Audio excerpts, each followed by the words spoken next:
All right, we're joined now on the panel by Subramanian Swamy. He's really, in a sense, the man of the match today. It's his petition that has got us, in many ways, to this point today. We've also joined by Aman Lekhi, senior lawyer, who's defending Siddharth Vieira in this particular case. Subramanian Swamy, we've got the telecom chief with him. We're going to go back to him. But Subramanian Swamy, if I can ask you, what for you is the harshest indictment that emerges from this government today? Is it of the policy that the order describes to be flawed, or is it the manipulation of the policy? Well, it's a bit of both. It's a very long judgment, and they have in fact gone to even to the extent of pointing out that natural resources have been plundered, and what is happening is a spectrum is a natural resource. That also is a continuing part of that plunder, and they say it was a deliberate act which was done, and therefore they have no alternative but to cancel it. I think it's a question now that when the Supreme Court has seen it in this way, where does the culpability lie?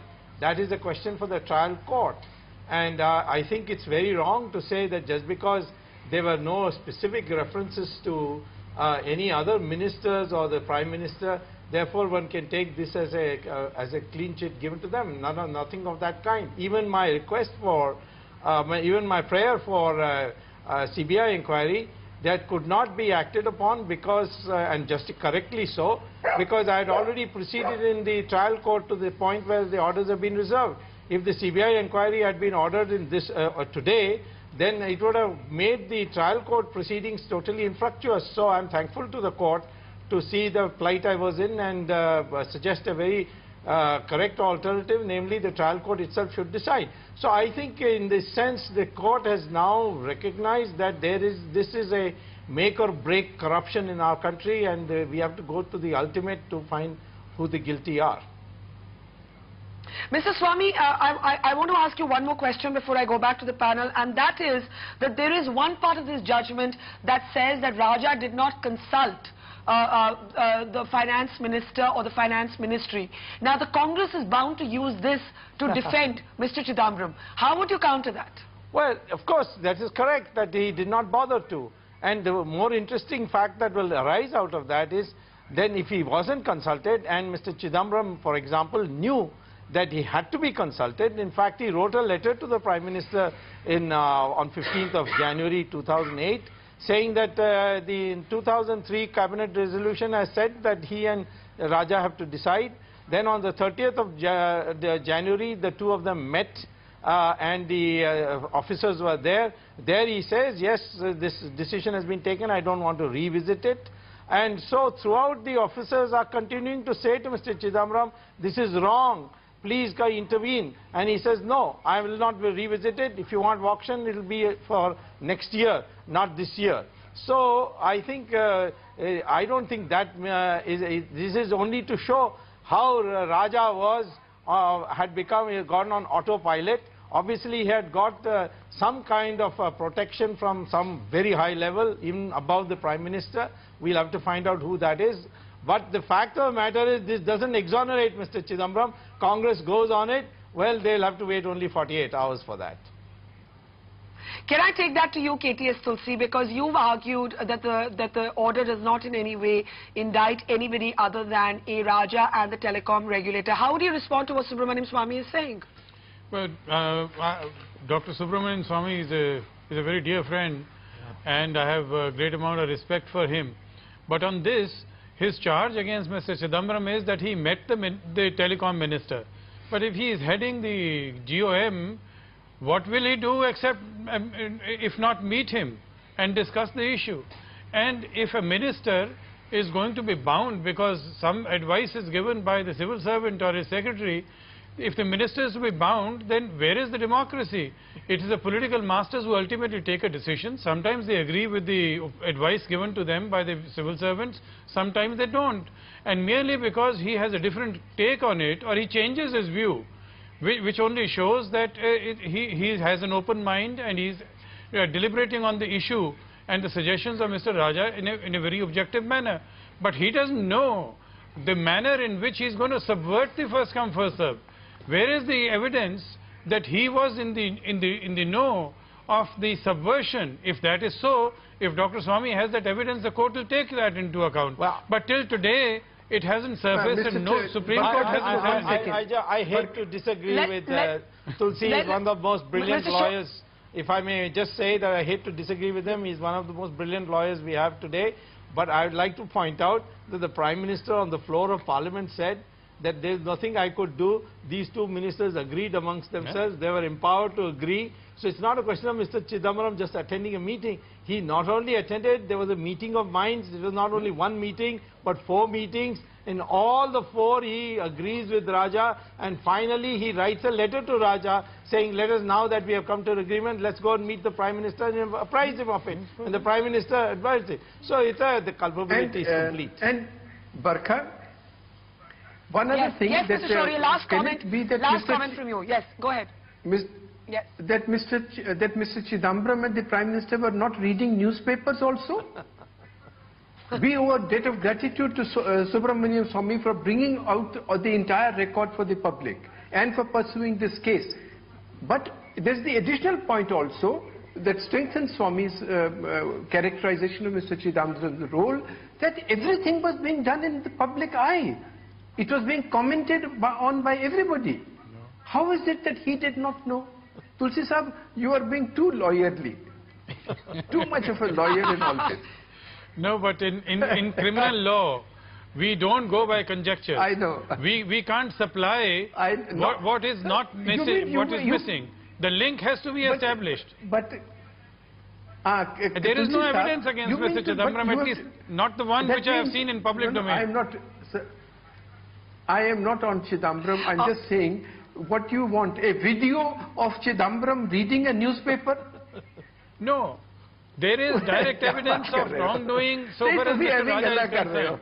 No, there has to be some evidence. You can't try and you can't sully the reputation of a person merely on the basis of a conjecture of what a person reads in the newspapers. The Prime Minister is not going to act on the basis of newspapers. He is looking at the files. Okay, I've got to take a break, gentlemen. Yes, gentlemen, I've got to interject here. Take a quick break. One second before that. Yeah.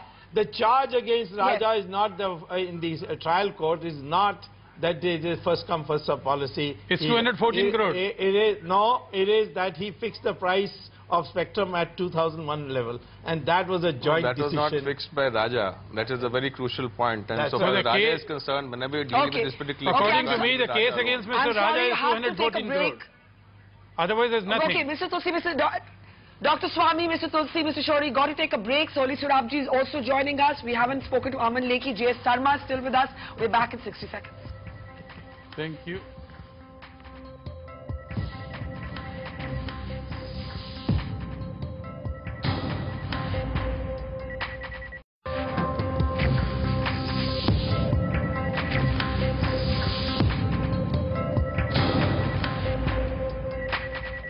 As the Supreme Court allows 2 weeks for the trial court to take a decision on Mr. Chidambaram after Subramanian Swamy goes to the court and says the CBI must probe his role, is the sword still hanging over the UPA government. On a day when 122 licenses have been cancelled and the telecom regulator is now telling us on this program that new licenses will be chosen by auction. Let's go back to our panel. Soli Surabji, you have of course in the course of this case also represented and advised Gautam Doshi of the Reliance ADAG. But taking the larger picture, Soli, what do you believe the big message is today from the court?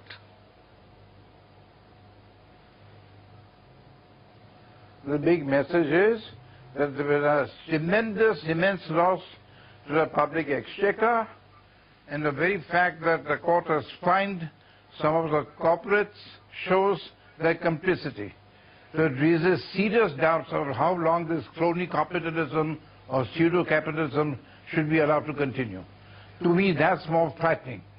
I don't want to engage in a war of words between the Congress and the BJP. The fact of the matter, the indisputable fact is, look at the tremendous loss cost.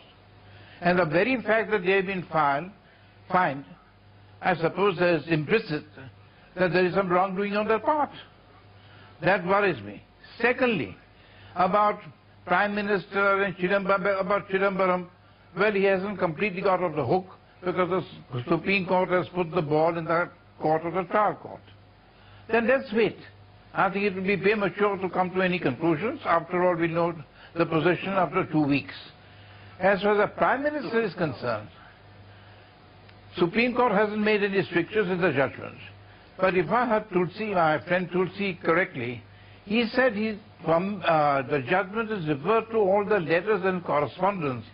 And if there is no hint of an adverse comment, then I suppose it takes a different picture. Doesn't mean a clean chit, but doesn't mean any way, not strictures, but not even an adverse comment, not even a sort of a suggestion of inefficient functioning of the government. But Baka, why based on this? Why not strengthen the whole point is not whether this policy was correct and why did you change it. Raja threw away a public resource and gave it away at throwaway price. That's the question. At what price did he sell? And now it has been proved that it was completely fictitious price, or rather unreal price, and the nation has suffered loss. So that's the main thing, and please prevent it. Prevent this corporate getting closer to the government. Let me take this to Subramanian Swamy quickly before I go to Aman Lekhi. Subramanian Swamy, this point raised by Soli Surabji that if there is no adverse observation about Mr. Chidambaram, does that mean the court has taken a liberal view? In effect, the court has declined to intervene and left it to the trial court. But would you lean on this judgment to make your point about Chidambaram, or would you wait for the trial court? Because both KTS Tulsi and Soli Surabji making the argument that we cannot derive any conclusion about Mr. Chidambaram from the order today. I thank the Supreme Court for not ordering CBI inquiry on my petition, because there has been such a time elapsed between the reserving of the order and delivering of the order that I went to the trial court, and with my own investigation I produced sufficient records to show that that there was a joint determination of the price, which Mr. Sorabji has correctly pointed out is perhaps the most scandalous part, the horribly low price, which all of them used to sell it to other companies and earn 8 times to 9 times what they paid the government of India. So that is the crucial question. If the Supreme Court had ordered the CBI inquiry today, then my trial court proceedings, which has now orders reserved, would have been completely infructuous. And I would have to wait till the CBI then conducted the inquiry and then presented a report. If the report was favorable, then one course of action, and if it's not, another course of action. It would have been an inordinate delay. So I think the Supreme Court is very wise in handing it to the trial court, and the trial court may decide to hand it to the CBI or may decide to issue summons. We will have to see that on Saturday. All right. Mr. Sarma, the chief of the telecom regulator, a last comment from you, sir. You have already said that going forward there will be an auction. Do you believe, now that the Supreme Court has clearly come out and judged the first come, first serve policy, that in a sense this auction is a belated admission by the government, by the telecom regulator, that a huge folly was committed in the past?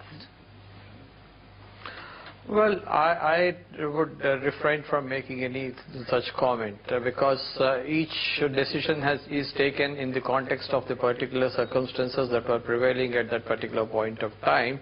So I'm talking of the regulator's decisions. So I think I would not comment anything on the 2007 recommendations because the Supreme Court has already held its views on, expressed its views on that. But otherwise, I would say that we should look at each one because in each of these recommendations they have put out the context in which they were taking the decision, and they indicated their recommendations. So I would refrain from making the comment that you just made. All right, Mr. Sarma, thanks for your time on the program today. Aman Lekhi, as somebody who is a defense lawyer in this case, you've heard now that the policy has been judged, the way the policy was implemented has been judged. Where does the buck stop for you? I have certain reservations about the judgment. And the 85 pages the judgment covers, there's not a reference to transactional business rules. Now, in our enthusiasm and our elation, we can't possibly forget the law, more so when you're dealing with corruption. Now, you heard various comments that Raja is responsible. I hold no brief for Raja, but there's a principle I want to convey. The decision was of the government, the policy of the government of India. When the policy of the government of India, there is a principle of collective responsibility. The judgment itself shows that the ministries of law and finance were aware of what Raja was doing. Not only that, the judgment also shows that the Prime Minister's office was in communication with Raja. Now, once the communication is there and awareness exists, then in terms of the transaction of business rules, if there is disagreement, at that point of time, a meeting of the Council of Ministers has to be summoned. Even if no minister summons the Council of Ministers, the Prime Minister in the third schedule can summon the Cabinet, the Council of Ministers, and take that decision. This was not done. If this was not done, the decision which was taken was the decision of the Government of India, and any attempt to foist responsibility of one individual is completely unwarranted. Which takes me to the basic point, and if it's a policy, the question of it being a criminal offence does not arise because intent, which is absolutely basic for the purpose of criminal prosecution, is absent. Because there's an elementary principle, unless there is mens rea, there is no question of offence. And in this particular case, the government found, for whatever reasons, good or bad, that insofar as the policy is concerned, the policy is going to be concerned with tele-density and not revenue. Now, the Supreme Court says that it is contrary to the telecom policy of 1999. The telecom policy of 1999 is comprehensive. It doesn't only deal with revenue, it deals also with coverage. Now, it is for the government to decide what emphasis has to be given to which aspect. And merely because there is disagreement as to what the policy should say doesn't make the policy wrong, nor does it make it a criminal offence. Now, interference would have been the exception and not the norm. And the problem with such judgments is that if you have the courts intervening to upset policy, then the question of consistency and longevity, which is absolutely necessary for the environment, a stable environment for investment and political stability, that's going to be affected. No one doubts that we have to tackle corruption. There's absolutely no question about that. But you have to tackle corruption in the manner law permits. And bad cases, therefore... Okay, Aman, let me interject there. Yeah, let me interject there because you've raised a very vital question that if there is a problem with policy, is that a criminally liable allegation? Let me take that to both Subramanian Swamy and Chandan Mitra, who's also joining our panel. Subramanian Swamy, to you first. How do you counter what Aman Lekhi is saying?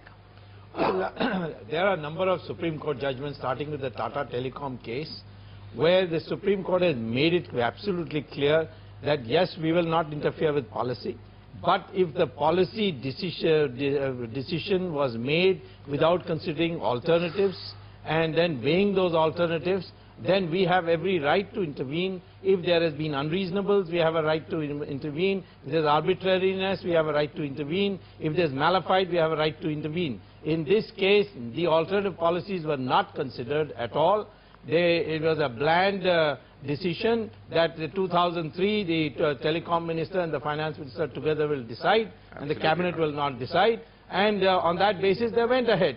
So the court has every right to come and say this policy is not has not been considered in the context of alternatives. There was nothing binding that the BJP government had decided something and therefore it was binding on the Congress. The Congress could have reviewed the whole matter, taken a broder perspective. So I don't agree that policy is sacred and it can be decided. Factually and legally completely incorrect. Insofar as what is with utmost respect to Mr. Swamy, it is factually and legally completely incorrect because he has not addressed the basic issue.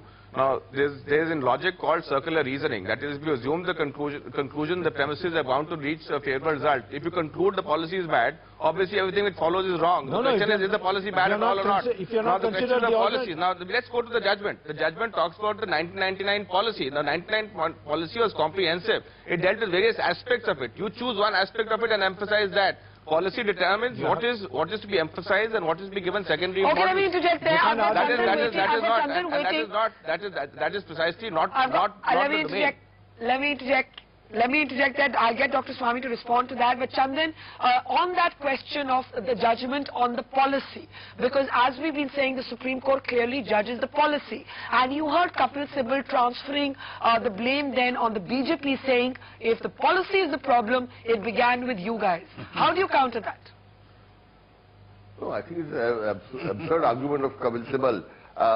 We'll come to that in a moment. But now, we've heard a lot of legal metaphysics, but let's simplify, let's kind of uncomplicate, as the current phrase goes. If you uncomplicate, what are the facts? The facts are that every effort was made to ensure that there was no auction.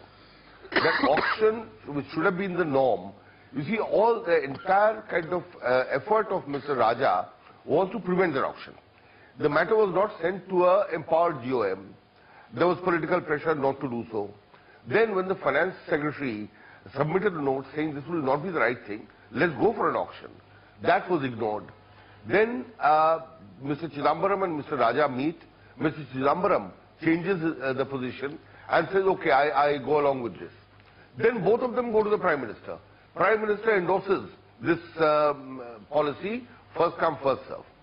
That is done in an absolutely malified way, where the date of submission of bids is preponed by 5 days or 6 days. And after all this, to favor a few particular people, then you have the letters of intent issued, and within 10 days, 10 times the price is paid. So when there is this kind of malifiety, let us not, and I will appeal to my friend Aman, don't kind of obfuscate by pointing to various metaphysical propositions of the law. Let's not inject politics into law. That's what I'm saying. And the complicity. And let us see the complicity All right, 1 minute. of all the people One minute. Prime You're Minister saying, downwards. Chandan is saying no legal metaphysics, and Aman is saying no politics in law. But let me just take this to MK Venu. For one, the first response, Venu, on how you think the corporates are going to respond. Because, and this is an important point, and I want to ask Subramanian Swamy about this as well, because once the policy is judged, the question then arises, why shouldn't telecom operators who got licenses before 2008 be affected as well? Today, Prashant Bhushan has told journalists that he may actually bring such a petition to court as well, because the Supreme Court in its order is saying we didn't judge them because they weren't party to this petition. Venu. See, Barkha, the Supreme Court's order for cancellation of licenses, in my view, can be implemented. It is not as if corporates, all the companies which got licenses will get into some deep trouble because most of them have not rolled out their services, and some that have, some other different kind of solution can be found for them. For instance, there's one company, Uninor, a Norwegian company in joint venture with Unitech. They have rolled out and they have close to 1 million subscribers. So I think if your intent is right, those can also be auctioned, and they can be asked to pay a higher price. So I don't think there's any overall the investment sentiment, Barkha. My view is that the global investors will look at this Supreme Court order in a more positive light, in the sense that they will see that India has a legal system which does correct such misdemeanors which may occur in the relationship between business and government. So I think that will be the bigger theme for global investors, and not that some 15 companies would find it difficult to give up their licenses, and how do they do it, and how do they deal with customers. I think that these issues will be subsumed by the larger positive outlook in regard to India's legal system having inherent corrective capabilities. All right, but the question still remains, is there now a danger that telecom operators before 2008 could be impacted? I'll put that to Dr. Swamy after a short break.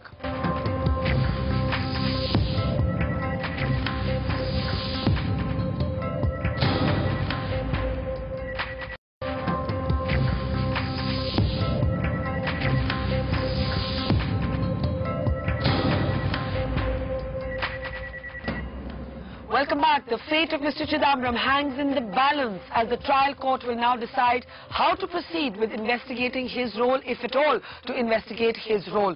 Also, 122 telecom licenses have been cancelled. What is the impact? We're getting varied voices on our panel tonight. Let's return to it. Dr. Swamy, my question to you. It has been raised again and again by different people that if the Supreme Court has judged the policy, why is that not extending to those telecom players who existed before 2008? Do you see any possibility that that could happen? Prashant Bhushan, for example, saying he is considering doing that, taking a petition to court. Well, I will not consider doing it because I'm a private individual. and I can do something against the government because government will not file cases against itself. But in the case of the telecom policy in the NDA government, I don't see why the Congress government or the UPA government has not acted on it so far. Does it mean that they have examined every policy of the past? They have pursued the Gujarat thing with great vengeance. So I think it is possible that the UPA government went into this NDA question and found nothing. And even the interrogation of Mr. Arun Shourie came up with nothing. So I don't know whether anything will come out of it concretely, but I certainly think that every doubt which is created on these matters should be investigated irrespective of which government it is. And it is a job of the UPA government to find out what the NDA government did that was wrong, because they were following every policy of the NDA government according to their own admission. Okay, Chandan Mitra, how will the BJP counter? We've of course heard one counter for Subramanian Swamy, but how will the BJP counter the fact that a policy that was started by your government has today been judged as being fundamentally flawed by the Supreme Court? Well, you see, there was a heaven and earth difference between the 2003 policy and what eventually transpired under the UPA 1 in the name of following that policy. In 2003, the kind of figures, the auction amount to be settled was arrived at through multi-level bidding, and then a price was fixed. And this was actually this is in line with the 2001 price that was done. In the 2007-2008 allotments, what was done was a case of the devil quoting the scripture, that by which time auction had been accepted as the principle. When the NDA regime began, there was no market at all. The market had to be created, so there was a rationale behind the first come, first serve. By the time the UPA came, there was a huge market for mobiles. And then, in order to favor certain people and allow them to make money, some of which was no doubt plowed back into the coffers of certain politicians. Okay. I don't want to name them, but in order to do that, just the first come first serve bit was taken out of context and framed. I mean, come on, there is no comparison, and if the government wants to probe, let them probe. As Dr. Swamy said, they have selectively probed every aspect of the NDA, and suddenly they discover virtues in the NDA and say, oh, we are poor people, we were merely following the NDA. Does it make sense? I mean, do you think anybody will believe this? Let me go back to Aman Lekhi. Mahesh Jethmalani also joining us on the panel. Aman Lekhi, you said you have a problem with this judgment. You listed a few reasons. What would be your main discomfort with the judgment? Is it that the judiciary is stepping into a matter of policy, according to you, or is it that it has localized, in a sense, a political decision onto one man? Which one is it? You see, Kitaki is now official in this country. Kitaki is ruled by judges, and I will not say that this is a situation which is wholly unwarranted or unnecessary. Kitaki necessarily involves a situation where there is inept governance. Because there is inept governance and the courts have to intervene. At that point of time, by reason of the intervention itself, sometimes becomes activist and the institution itself is supplanted. Our system is based on separation, and this separation is absolutely integral to the fidelity of this particular system and its effective operation. It is for this reason it's necessary that the courts should not easily interfere with questions of policy. An issue the Supreme Court has in fact dealt with in the judgment in question and concluded that it felt impelled to interfere in this particular case.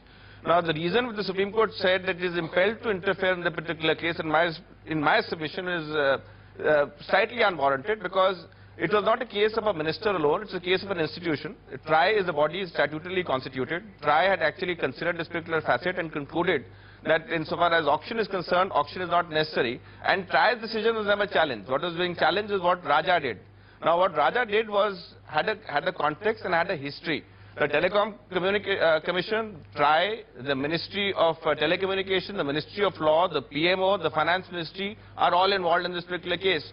Now when all of them are involved and the decision which has been taken is an institutional decision, and the decision which is taken is not patently illegal because it is not wholly outside the telecom policy of 1999, for the court to intervene in this particular point and not just intervene, to cancel the licenses and cancel the licenses on the ground of arbitrary and unconstitutional conduct. Even that one line at the end of the order saying that this is not going to impact the criminal trial is, in my opinion, completely futile, because the message which has Let gone, me take this.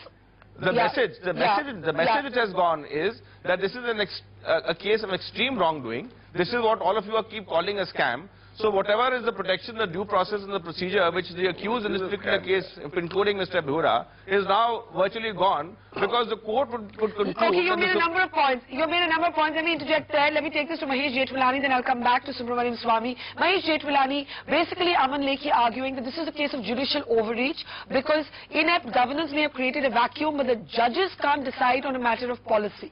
Mahesh. Well, look, Barkha, one has to be very careful here, and the broad principle that generally speaking formulation of policy is the preserve of the executive is unexceptional. But when policy is used as a cloak for fraud and corruption, and when policy becomes unconstitutional, it is the duty of the court to step in.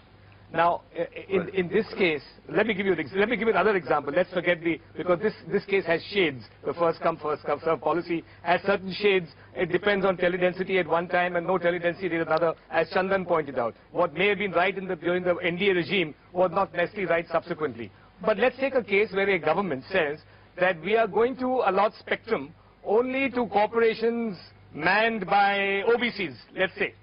Now, that's a policy decision. Would Aman Lekhi then say that the courts mustn't step in and strike down that absurd We are not here speculating facts. The facts exist. Let's not speculate facts. We are dealing with a particular situation. The situation has its own context. You can't substitute one situation to a different situation and reach a conclusion.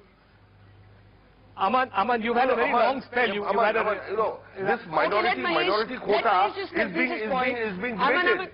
I have no idea.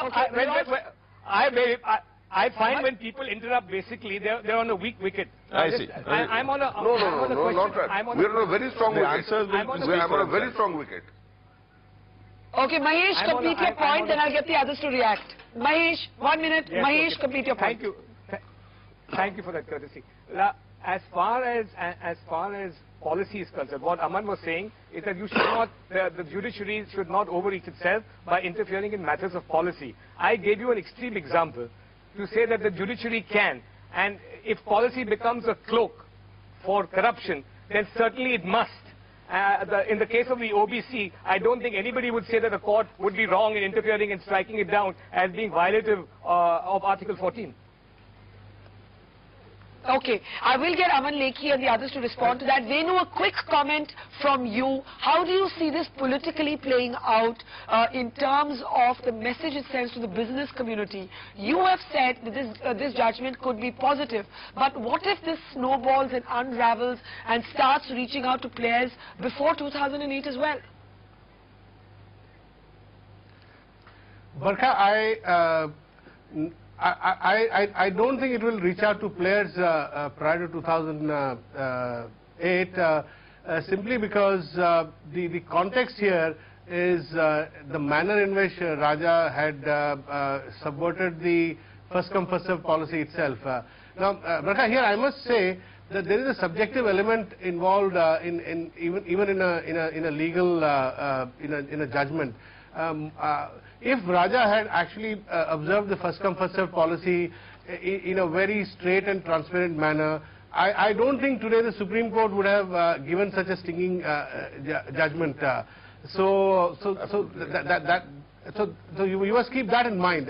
If Raja had not advanced he played around with the cutoff date, and done all those things behind people's backs, this sort of outrage, moral, legal, or outrage of every kind would not have occurred. So I think, so this is the context we must keep in mind when we are discussing first come first served policy. That's an important point, that in a sense the policy becomes suspect because of how poorly and how dishonestly it was actually implemented. But Dr. Swamy, would you like to pick up on what Aman Lekhi is saying about judicial overreach? Well, the question of judicial overreach is a question of appreciation, whether it has overreached or not. I would go by judgments. The Supreme Court judgment, classic judgment, the latest judgment would be the Balco judgment, which laid down when you can interfere in policy matters, when you cannot. And in that there was a question of nationalization, and it was opposed, and then the government argued it's a policy, and then a detailed judgment was given. They have very clearly said, as I think Mr. Mahesh Jethmalani just now said, they have given 3-4 reasons when policy decisions can be interfered with. One is if you have not considered all the alternatives. Second, if you have chosen any policy arbitrarily. Third, if there is some unreasonableness there. Fourth is if there is some malified reason. These are factors on which they would have interfered. There were a number of issues. It happened in the Ram Setu matter also, when they said it's a policy decision to have a canal, and then it turned out that they did not consider alternative canals. So I would begin by saying this and say that really the crux of the matter here is Raja chose the 2001 price for 2008. There was a factor of 10 in difference in price. Second, as far as the NDA is concerned, that 2001 price was an auction. So in 2003, there was not that much difference between 2001 and 2003. But between 2008 and 2001, there was a huge difference, because there was a 4 million were the number of mobile sets in 2001, and it became 700 million in 2008. So the market had just exploded, and at that time everybody came in. There were, in fact, you found 571 applications on the cutoff date of October 1. So how do you choose between these people? That was totally arbitrary. Then you say you produce a demand draft between 3:30 and 4:30, and that announcement is made on the website of the Telecom Ministry at 2:45, and people come with backdated demand drafts. So the illegality, the scam is patent in all this, and it all has to be put together. And finally it comes down to the question, how was the price decided? And the price was not decided by Mr. Raja alone. It was a joint decision acknowledged by Mr. Chidambaram and Mr. Raja, that it was a joint decision. This is what the Prime Minister told Parliament on 24th of February 2011. So clearly this is a different question altogether. All right, Venu, you wanted to make a point, but let me just go to Mahesh for a second, and then I'll come to you. Mahesh, I want to make another point. Yeah, another point in regard to, you can only go that much into history. For instance, suddenly, the economy is growing, the demand, exceeds supply of all resources. So tomorrow the Supreme Court may come up with an order saying even coal blocks or minerals should be auctioned. Now that does not mean that some 10 years ago such blocks which were given on a more informal basis should also be gone into. So how much can you go back into history? So that there's a problem there. Good point. Good point, and perhaps a weak defense by the Congress to lay it at the door of the BJP, saying you did it back then. Mahesh Jethmalani, when you look at the orders today, who do you believe comes off the worst? Raja, of course, does, but beyond Raja. Well, I think that the Supreme Court has been very careful, and rightly so. I must say that it's been a very, very fair judgment, because what was before the Supreme Court, Barkha, was the legality of the policy and its implementation. And they steered away from anything that might impinge on the pending criminal trial, and they said nothing. Because I think they're conscious that Dr. Swamy's application is pending on the 4th. They've in fact given a time limit for that. They think it's an urgent matter, that a present Home Minister should not have a cloud over his head. It should be cleared one way or the other. So they've been very careful, and I would say that ultimately you have to decide who all are responsible for the policy struck down by the Supreme Court. Now, a civil court, in a matter of cancellation of licenses, the Supreme Court will not touch on individuals responsible for that illegal, corrupt policy. They will not go into the individuals. That's a matter squarely for the criminal courts. What you can say is, collectively, the government at that time, or certainly the cabinet, was morally responsible for a serious lapse in policy and for a glaring defect in its implementation. I mean, to just give you one example, the most pernicious aspect and the most obvious case that was wrong was even in the first come first served policy, there was a modification by Raja. There was a modification by Raja that by cutting it off and making it, advancing the cut-off date to September instead of October. Yes. Now that is patently bad. The point is, as late as 2009, in court proceedings, in the Estel case, the government through Ghulam Vahanwati actually defended that advancing of the cut-off date. Now, therefore, the test is common sense will tell everybody to see who is responsible for this policy. A government that continues to defend it belatedly can't escape moral responsibility. All right, I've got to end, Chandan. I'll give you just 20 seconds. Does the BJP's campaign now go beyond Chidambaram to the government, to the entire cabinet? No, that remains to be seen. You see, BJP has held from the beginning that there is a collective responsibility of the cabinet. And whatever happened was not only with the concurrence of Mr. Chidambaram, but also in the knowledge of the Prime Minister. And the Prime Minister defended this policy on the floor of the Parliament and outside. So in this, if Mr. Raja has gone, Mr. Chidambaram there's a question mark. Obviously, I mean, the Prime Minister can't now, shake his hands off, say Raja is to blame, Chidambaram is to blame, and I am innocent. I'm afraid the ball will end in the Prime Minister's court. The buck will stop with the Prime Minister and not you, Barkha. Much as I like my program name, I think the buck in this case cannot stop with me. Subramanian Swamy, the last word, the very final word to you. What's going to happen on Saturday?